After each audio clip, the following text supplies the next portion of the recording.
Easykart is rapidly becoming one of the world's leading karting brands and recently launched an Easykart franchise on the island of Barbados. This weekend, some of the drivers from that championship are visiting the UK to take part against some of the best Easykart cadet and junior drivers in the world. And earlier, Martin spoke to some of the guys about their experiences so far. Tell us, what's the main difference between racing here and racing in Barbados? The main difference is that the grip level here is way more than the one at the track at Barbados, and it rains way more, so I should be ready for the rain. Here in the UK we have quite a lot of rain. It might rain today, it might not. Are you scared of the rain or are you okay with it being dry? I'm okay with it being dry and wet, but I want it to be wet to race against other people in wet that are experienced. The competition in the UK, what are your thoughts on the young guys you're racing against today? Most of them are pretty fast. And how do you think you're going to do? I'm gonna just try to catch up and stick with them. Just tell me a little bit about your karting history. Well, I started karting when I was about 5. My family's revolved around karting. My grandfather started karting, and we've all been karting. And my uncle started me and my cousin Zane. And since then, we've just loved karting in Barbados. When did you start? How old were you? I was 3 and I started in a 50cc. And you've obviously progressed now to Easykart. What is it about Easykart that you really like? I like how they're equal and everyone has a chance of winning.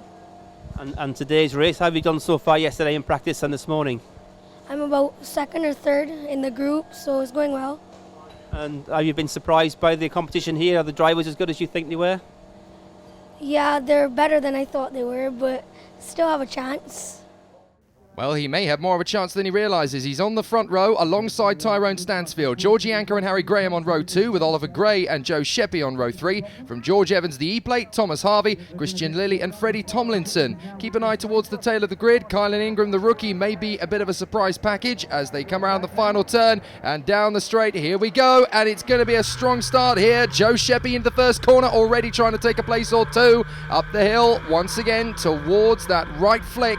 And then into Spoon Curve. Oh, that looks like the number 4 Tyrone Stansfield losing a place, losing 1 place, losing 2 places as Graham and Sheppy have both gone through. Now Sheppy's having a look for 3rd position on Graham. Your leader though, Georgie Anker, out in front. 2nd place, Zane Maloney, the Barbados racer, and he is already starting to challenge for the lead as they go down Damon Hill and through the carousel. Back up the hill they go towards the compression complex, and Zane Maloney is really starting to challenge the race leader, Georgie Anker.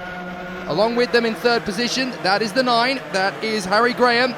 So already these 3 are starting to break clear of the rest of the field as they drop down towards the Devil's Elbow. They have done a brilliant job through there and into the final turn. Harry Graham, still 3rd position, started 1 place further back.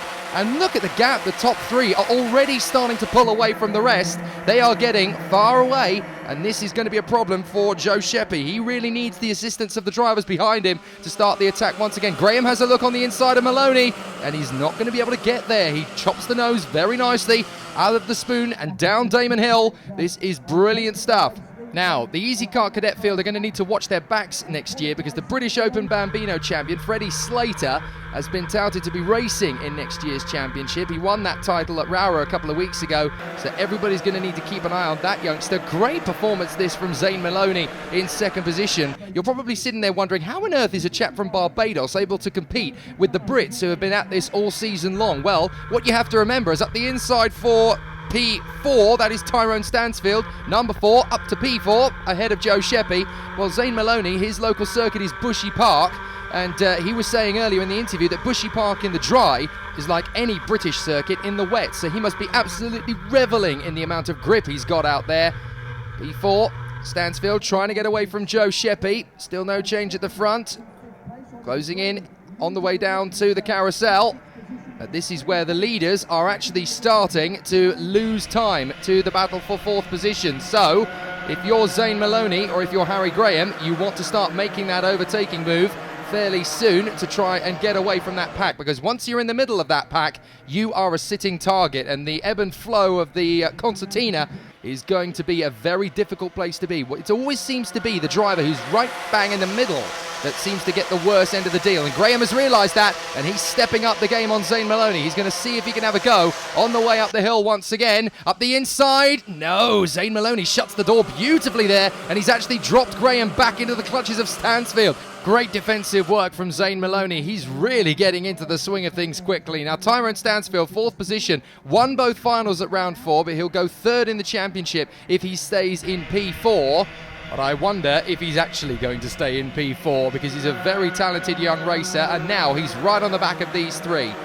So, Georgie Anker out in front, Zane Maloney 2nd, 3rd Graham, 4th Stansfield. And now that he has managed to drop Sheppy and get right onto the back of Graham, I think it's time for Harry to start looking at an overtake on Zane Maloney. Otherwise, he could end up at the very back of this field. Not exactly the worst place to be, but if the other racers in the field do close him up, then he's definitely going to be vulnerable to drop further back down the field, and that's Maloney through. Maloney has gone through. Georgie Anker, he's down to 2nd position. He had to get on the inside there to defend from Graham, and that's allowed Stansfield to nip through into 3rd position. So good work there from Stansfield to move up. Back on the inside, can't quite get through past Zane Maloney, so Georgie Anker has to settle for 2nd. Let's not forget, though, that Zane Maloney is actually a guest driver. He can't score championship points, so the 3 drivers sitting behind him will be very frustrated at the fact that a newbie, a guest if you will, is coming in and showing them a clean pair of heels, especially when these 3 are trying to get a championship one. So this is a very interesting dynamic here. Zane Maloney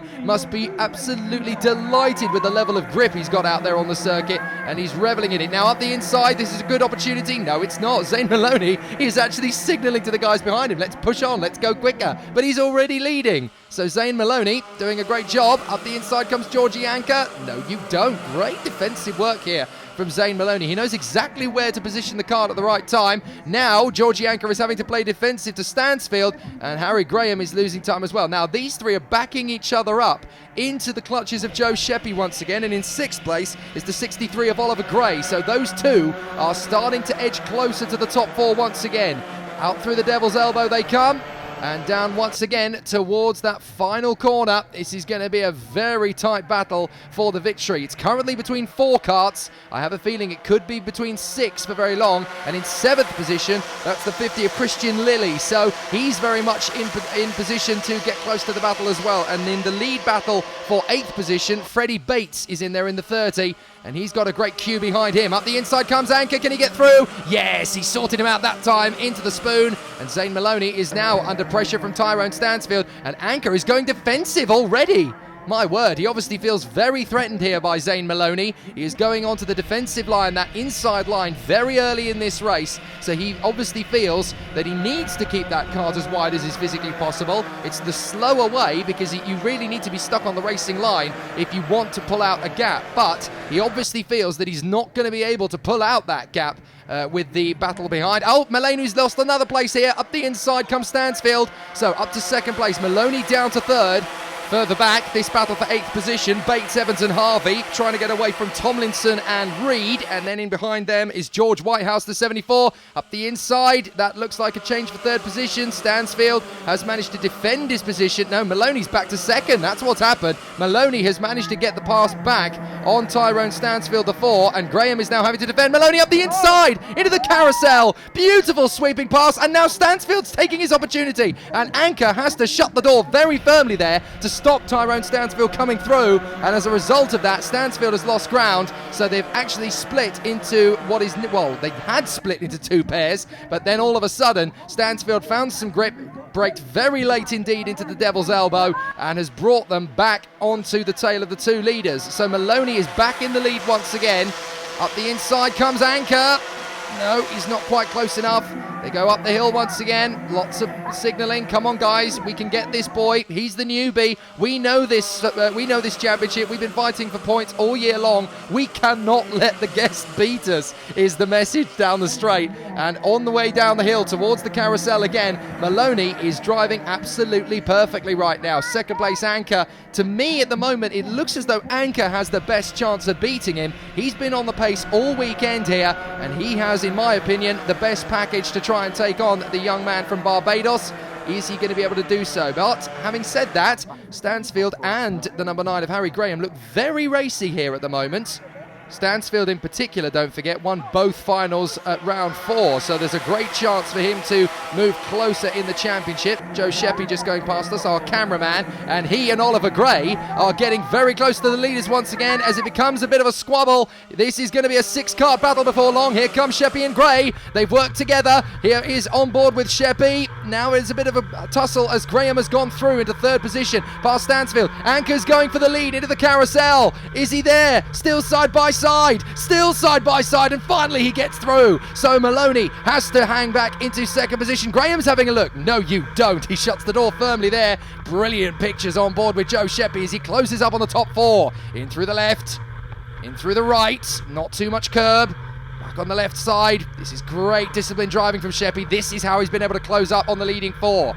He's worked with Gray. He's got onto the tail of these 4 now, and there's a great chance this could be a 6-card battle. It's not quite there yet. Sheppy's about 3 card lengths away, but more battling up front, and he could be right in the thick of it. A podium is not beyond the bounds of reason. Graham on the inside now to try and get past Maloney. Is he going to get there? Maloney's going to defend valiantly, but he's going to lose ground. Down to 3rd position, and here comes Sheppy up to 4th place. He's going to get past Tyrone Stansfield this time. Up the inside. And he's through. Sheppy gets to 4th place, and I'm fairly sure that is now firmly Graham in 2nd place, the number 9. He has done a cracking job, and he's read the situation perfectly. Stansfield is now falling into the clutches of Oliver Gray in the 63. He'll be bitterly disappointed with that. That is a huge hammer blow to getting some decent points in the championship fight.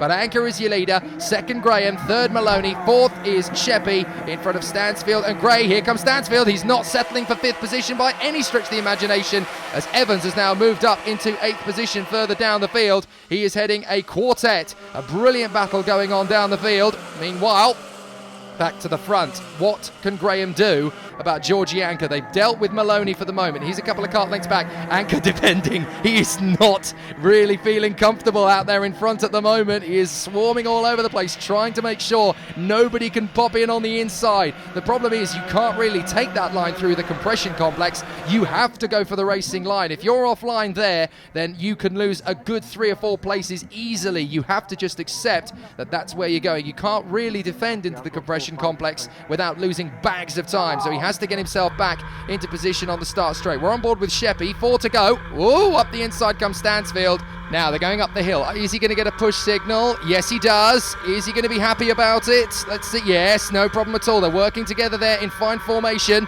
Sheppy giving Stansfield a nudge down the straight. That's how they're going to close in on the leaders. You see that a lot in the world of short and long oval racing, of course. You push each other to work together to move further up the field, and that's how many a NASCAR race has been won. I have a feeling if they switched over the pond in the future, they'd be right at home. So here's Graham swarming all over Georgie Anchor again, but Zane Maloney has not dropped back. He has had his confidence dented a little bit by those 2 coming through, but he's not given in. He's not thrown in the towel yet. He is right with them, and I have a feeling we may not have seen the end of this from Zane Maloney. They're doing great up at the front, Anchor and Harry Graham in 2nd position. 3 to go. Anchor definitely looks like the pace setter right now. Stansfield in 4th place. Wow, he has dropped Sheppy and Gray, and he is charging after the top 3. That is some brilliant driving from Stansfield. I don't think Sheppy will be too happy about helping him out now, because he's left him for dead now. So into the spoon, out again, down Damon Hill. And again, Anchor has to defend. Here comes Maloney up the inside. Beautiful overtake there on Harry Graham. And this is probably his best opportunity now to go for the victory again. He's timed it to perfection. We're about to start the penultimate lap of the race, and Maloney has now got 2 laps of this circuit to try and get back into the lead. He could have timed this absolutely to perfection. Out of the Devil's Elbow, into the final turn. 2 laps of this Glenegor's Park circuit to go, and into the right-hander, up the hill.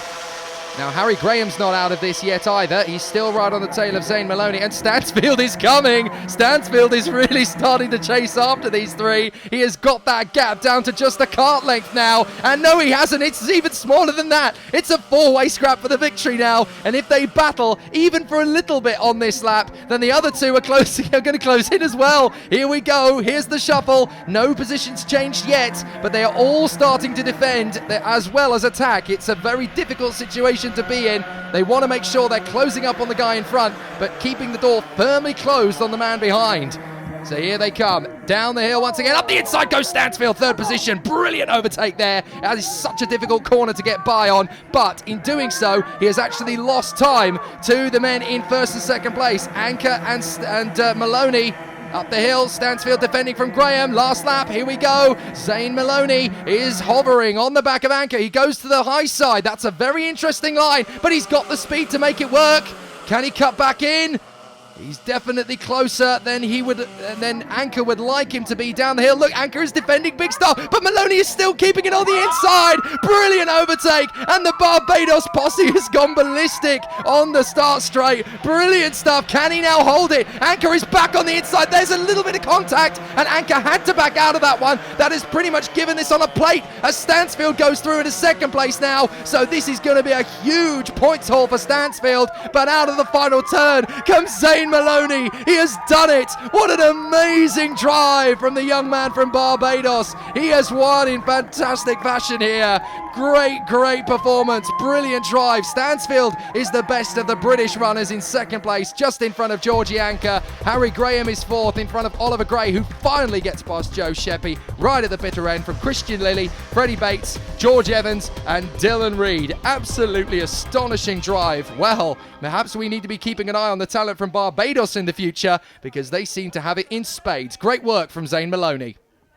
Apart from your circuit in Barbados, have you raced in any other circuits before? Yeah, I raced in Homestead and Jamaica, but that's the only other tracks. Okay, Homestead is. Where's Homestead? Tell me where Homestead is. Florida. In Florida, okay, so you've raced on a track in Florida, Jamaica, and obviously your home track in Barbados, and this is your first time here in the UK. You have just set this place alight, my friend. I tell you, you've come through and won the race. It's fantastic. Are you pleased with your race? Yeah, I'm very pleased. I would like to thank my mom and my dad and everyone else supporting me, and my engineer Paul, and I don't know what his name is, but he let me a suit. Somewhere, I'd like to thank him. Okay, that's right. Yeah, Oliver Gray it was who won the rookie trophy. That was Oliver who lent you his suit. So I'll tell you what, that was fantastic racing to watch. And did you enjoy racing against our guys? Yeah, they're hard to beat, but I managed to pass Georgie Anker in the last lap. Yep. Fantastic. No, you did, and we all saw it, and I'll tell you what, you've given us great entertainment here today, yourself and all the other cadets as well. Well done indeed, and congratulations, and good luck with the rest of your racing this year back in Barbados. And we're going to hope to see you again in January, when a few of us hopefully come out to give you guys a race over on your home circuit, yeah? You're looking forward to that?